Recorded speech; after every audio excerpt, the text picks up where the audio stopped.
Okay, so my name's Clive Tillman. I'm from RMIT University. I'm a lawyer back in Australia as well, and also do some research on collective bargaining in my own country. But my supervisors are co-authors on this, Anthony Forsyth and Shelley Marshall, but they cannot be here today.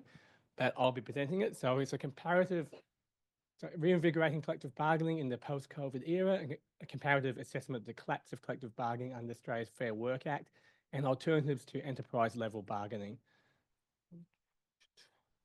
Yeah, so first off, I'll give a bit of a general overview of what collective bargaining is and why it matters. I imagine everyone here in this room have got a lot of experience with unions and bargaining, but the classic definition in Australia has been J.E. Isaac's 1958 account. That was basically collective bargaining as a method of fixing the terms of employment and settling grievances arising from those terms by negotiation between unions and employers. Now, collective bargaining allows workers to negotiate to better their pay and their conditions, and also to provide employee voice in the workplace. Probably a lot of Americans and Canadians here are probably wondering, of course, it has to be something involving unions. That sounds silly. But in Australia, we do have a thing of a non-union enterprise bargaining agreement where employers just roll out. They basically just get their corporate lawyers and HR departments to draft up an agreement. They roll it out to the employees. They just have to give them a standard amount of days. I can't remember the exact amount, like 2 weeks or whatever it is. And then they ask the employees to vote. They just basically tell all the non-union employees, "Now vote now, and you get a pay rise, and you'll get a $50 supermarket voucher or something like that." And then they vote yes, and there's no negotiation at all. It's driven up by corporate lawyers. And in Australia, that's normal, but for you guys, it probably sounds insane. I mean, so the decline of collective bargaining in Australia. So Australia has seen a very steady decline in collective bargaining coverage. The number of employers covered by current federally registered enterprise agreements has dropped from 22% in 2013 to only 12% in 2022. And that doesn't also include all the people on dodgy, employer drafted agreements as well. If you include that, that's even worse. Australia is far below the OECD average of 33%. I'm not sure if many people in the room just knew how dire it is in Australia. Lots of people have a picture of Australia as being like a social democratic country about a fair go and strong unions. And that may have been the case about 50 years ago. It's not the case now at all. So again, why it matters, you can probably see there's a strong correlation between the decline of collective bargaining coverage and the decline in real wages. Even though corporate profits have continued to rise over the last decade, this has been exacerbated by the coronavirus pandemic, as my colleague here has brought out, that been a very disastrous thing in the long run. The decline has directly contributed to negative economic consequences. So we've seen lower consumer spending in Australia. We've seen slower government revenue growth. And in the most extreme cases, it can lead to low economic productivity. Hasn't been so much the case in Australia, but it has been a lot of the case in New Zealand. New Zealand took neoliberal reforms even 1 or 2 steps further than Australia. And now they've got a problem where they've got a low wage, low productivity spiral where lots of employers are competing on lower wages and cutting conditions rather than looking at innovative ways to renew work. So that's basically the picture of Australia. I should tell you too, my voice is a bit bad. I got really, really sick on the airplane over here from Australia, almost a 20-hour flight. I almost couldn't make it today, but yes, excuse my voice. So how historical background to Australia has moved away from sectoral regulations we move now towards a North American style enterprise bargaining system. So in the past, we borrowed this system from New Zealand, which is based on conciliation and arbitration. It went for a long time, like almost 100 years, where they had unions playing a role under a system where you had a conciliator, and the conciliator would settle the dispute by issuing an industrial award. That industrial award would cover the entire sector, basically. Unions would manufacture disputes so they can actually get something before the tribunal. The unions and employer organisations would sometimes have bargaining behind it anyway. The tribunal was lots of times rubber stamp it. It was a form of broad-based sectorial collective bargaining, and it did work in a sense. It did bring general wage growth in Australia. It brought stability in Australia. and high levels of bargaining coverage. But it did have some problems as well. And we could have went two ways, basically. The Labor Party wanted to go more down the Scandinavian sort of system with multi-tiers of bargaining, the award system being renewed with efficiency provisions in there to make the economy a little more flexible and the labour market more flexible, all within a multi-tiered sort of system. On the other side, we had hardcore neoliberals that want. Sorry. Okay. Sorry. On the other side, we had hardcore neoliberals that wanted to basically go down in the North American system. And the short answer is that the North American system won and the neoliberals won. Our highest point came in 1996. You can see the Workplace Relations Act here, which was completely neoliberal. It took things a step further. Basically, the legislation allowed workplaces that actually had union. Thank you.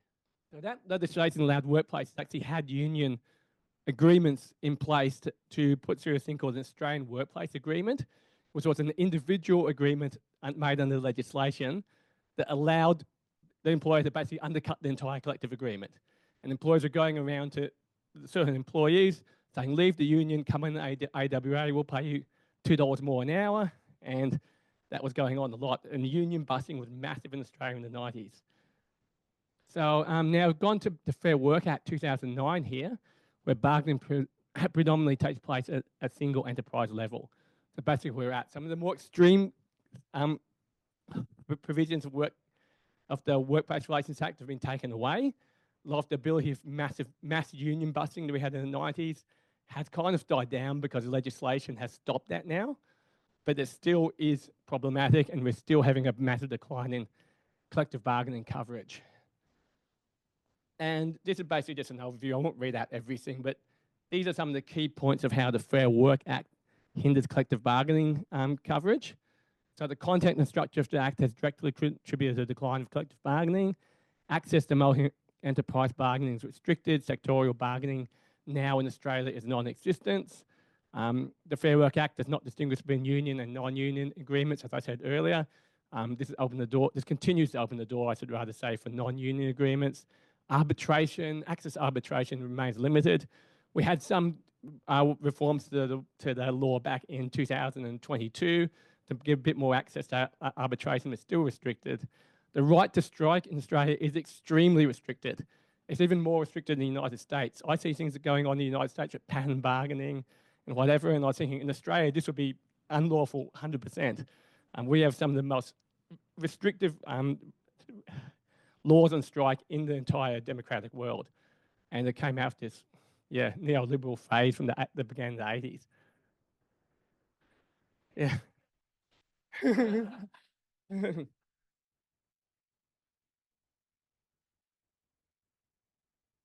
So yeah, the main point of my research now is why bargaining levels actually matter. And the real reason because enterprise bargaining is inadequate for the modern workplace.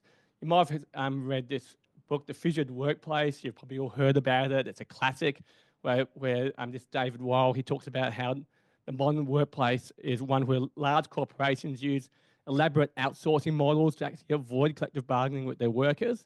Outsourcing companies often compete with each other to drive down labour costs. The result has been declining wages, eroding benefits, inadequate health and safety conditions, and ever-widening income inequality. I'll put a picture of a 7-Eleven store in Melbourne because we get lots of those sort of American franchise models coming in here. These guys will be employed by the franchisee as a small business person. But in the reality, the person pulling the strings behind the scene is a massive, multinational corporation. So the problems here with this is cause fragmentation and division. And the franchise model has made it very difficult for employees to bargain with the entity that has ultimate control over their wages and job security. So, yep. Yeah. Right, okay. Yeah, yeah.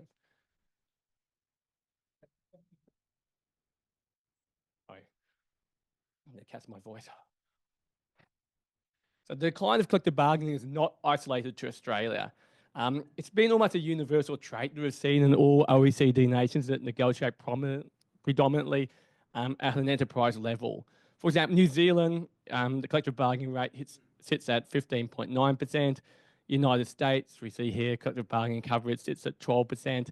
Canada, union collective bargaining coverage sits at 30% overall. This is masked by the fact that collective bargaining in the public sector sits at a high 77.2. That's what I found. Maybe a Canadian here might say something different. If the public sector is actually removed from the equation, the rate of Canada's private sector coverage sits at a low 15.3. And lastly, United Kingdom, not too bad in the UK, but still below the OECD average at 26.9%. So this is basically just something I got from, I think it was the OECD or one of these international organisations, just showing how coverage sits by country. And it's just a general sort of trend up here that the countries that have broad-based sectorial bargaining have much higher levels of coverage. See Austria, France and Belgium. Uruguay has been doing sectorial bargaining as well, Finland and Denmark, they're more at the top.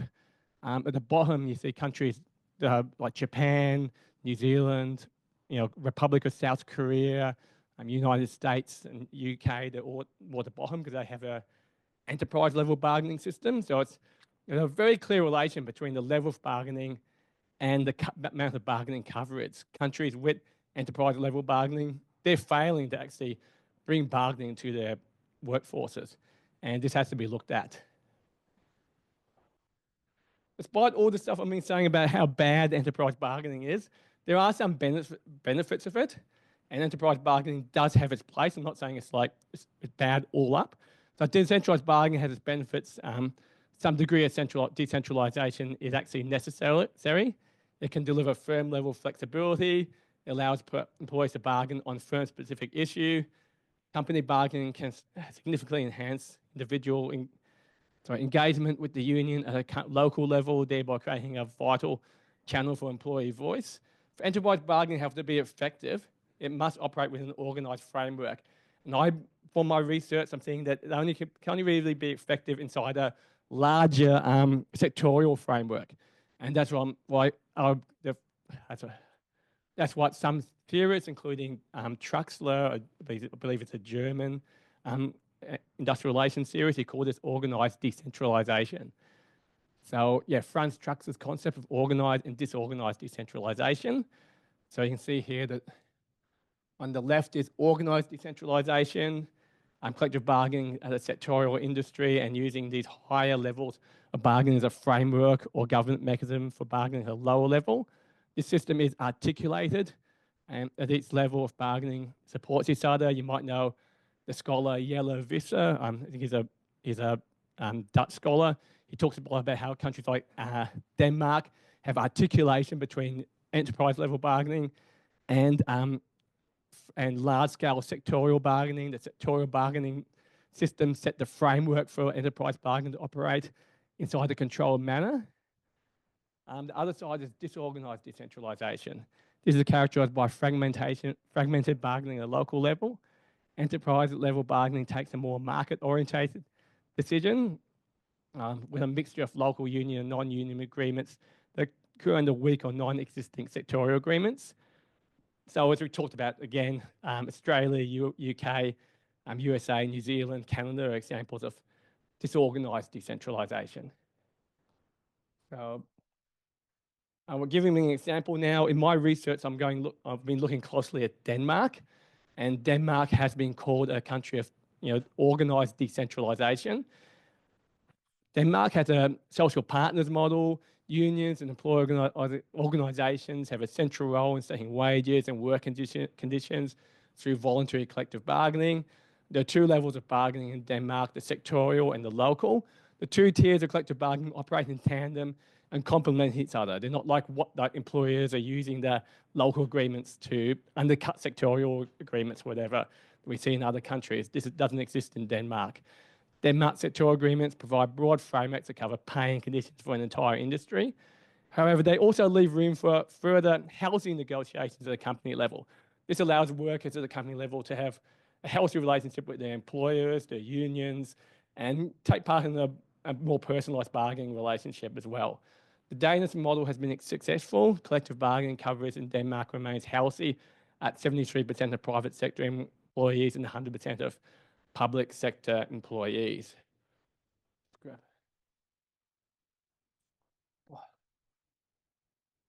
I just get my breath in. Sectorial bargaining in Denmark, a coordinated multi-industry bargaining process. So private sector collective bargaining rounds take place every two to 3 years. All private sector agreements are coordinated to expire on the same date, which is March the 1st. So the whole sector as a whole, they bargain together in the private sector. The primary role of the two peak private sector confederations, the FH and the DA, is that of coordinators of private sector bargaining rounds. The manufacturing agreement is bargaining first, and it serves as a benchmark for all other sectors in the because it's the most exposed to international competition. So they make sure that all wage increases or benefit increases are actually sustainable for Denmark's competitive economy and their manufacturing economy. Bargaining takes place in cartels of unions and employer organisation. The largest cartels are the manufacturing cartels, DI and co-industry. Denmark has a unique system whereby the conciliator puts forward a proposal agreement and then pulls together all the agreements into a single voting block. At this stage, all renewed agreements are linked to the total mediation proposal. So it basically means by putting everything all together in one block and being put before the conciliator and voted as one block, you don't have that kind of thing where certain unions are uncovered or certain unions break away. They always find a way to find, through social partnership and through working towards this, to make sure agreements are reached for all industries. So it's unique. So a coordinated single block ensures all industries reach an agreement, basically. So move on to the next one.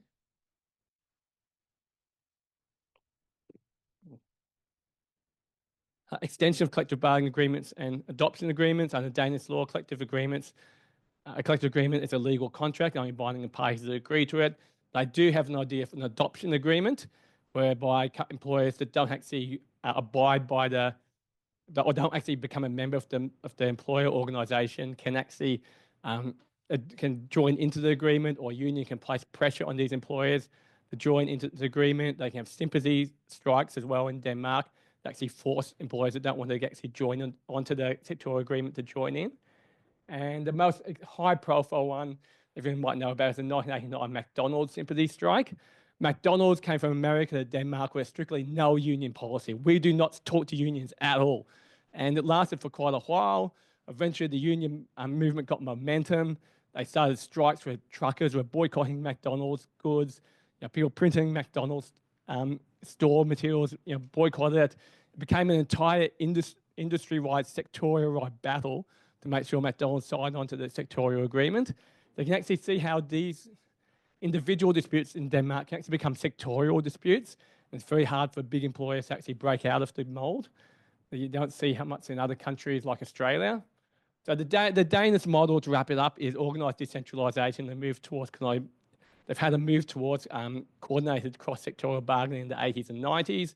So they also had the same challenges that Australia had, the same challenges the United States and Canada had in the 80s, with a need for more efficiency. And they did look at having enterprise level bargaining as a way to do it, but they kept it going, enterprise bargaining going within the larger sectorial framework. So they created an agreement. I wouldn't even try to say the Danish one, but they're called local agreements. And they're creatures of the sectorial agreement system. And they're designed to supplement sectorial level collective bargaining, not replace them.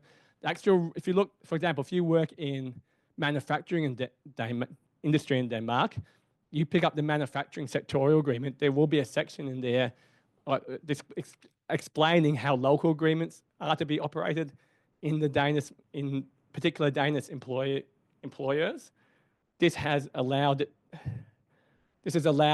local agreements to be more controlled. It hasn't taken the way that the step it's done in places like New Zealand or Australia, where bosses just use them to bust unions. And that's been a strength of the Danish system. So concluding remarks here, a common criticism of natural and sectorial level bargaining is it is less effective at catering to the needs of individual workplaces. It is this firm level flexibility that proponents of enterprise bargaining often highlights as a strength of the enterprise bargaining model. You see that a lot in Australia. We're trying to bring some sort of sectorial bargaining to Australia. New Zealand tried it a couple of years ago, also with these things called fair pay agreements. to cover the entire agreement. The first thing the bosses said is, no way, if you get rid of enterprise bargaining, it'll ruin the economy. Enterprise bargaining is necessary because it allows firm level issues to be dealt with at a firm level, and it creates flexibility. And the Danish model has proved that you can have the best of both worlds. You can have organised decentralisation, where you have local bargaining that combines the positive features of both sectorial and enterprise, but level bargaining has led to Denmark developing into quite a competitive sort of system. It has allowed what they call in Denmark flex security, where you have union flexibility. So you have employer flexibility and you have basically economic efficiency inside a union system, where you have union security and employee voice and bargaining. So you can have the best of both worlds. So the central thesis of my research is that firm level bargaining needs to take place in the framework of sectorial bargaining. The final bit here is whether we can bring change. So there are difficulties of transforming these sort of laws and systems to other countries. You can probably see it's a bit of a thing here: contracts, transcompatibility. I've actually looked at a series called Henry Arthur's, and it's a series of cross-national legal learning. So you can transplant broad ideas, so a broad idea from Denmark of sectorial bargaining with local agreement making, and give them an Australian flavour. It'd be completely out of this world to say we're going to just bring the Danish model verbatim and chunk it onto Australia. That would not work at all. But we could take concepts, as Henry Arthur talks about in his idea of cross-national learning. So that's basically it. Thank you very much.